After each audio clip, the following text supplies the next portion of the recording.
Go find your basket of fruit and pick out an apple you think looks good. Now, using a sharp cutting knife, carefully cut the apple at a slight diagonal so that it slices right through the center of the apple core. While we're here, let's save 2 of the seeds because we'll be needing them later. Now that we've got our 2 halves, let's take the side that still has the bottom attached and place it face down on a cutting board. We'll need to place 2 butter knives perpendicular with the top and bottom of the apple. Now we can carefully cut down along one side of the apple core until the knife bottoms out on our makeshift spacers, then use the spacers as a guide to gently cut in from the side. When the 2 cuts meet, you'll have an apple wedge that pops right out.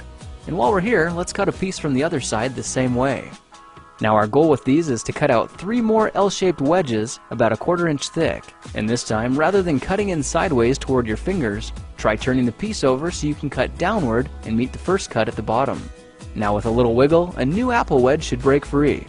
If you repeat the process 2 more times, then stagger the pieces back together, the effect is a beautifully layered wing. Now just cut the other piece the same way and your swan's body should look like this. To make a place for the head, all we need to do is carefully cut into the front of the body and gently lift the pieces out to reveal a clean and fairly deep groove. At this point, we can go ahead and grab the other half of the apple and place it between the butter knives like before, but this time we're just going to use them as spacers to cut an even slice off the bottom. You can see that repeating this process 3 or 4 times gives us a nice variety of shapes and sizes. Now look for a piece that resembles a heart that's been slightly flattened on top. All it takes to form the swan head is 3 strategic cuts with a knife. I made 1 angled cut to form the head, a horizontal cut to form the neck, and 1 slanted cut at the bottom for the base. Now you should be able to see how this is coming together, and to clean it up a bit, just use your knife to round off the sharp edges. All that's left now is to place the apple seeds where you think the eyes should go, then use the side of a butter knife to press them firmly into position.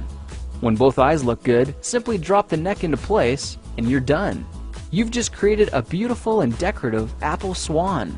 I spritzed mine with a bit of lemon juice to help prevent it from turning brown, then put it on display to show off for our dinner guests later that night.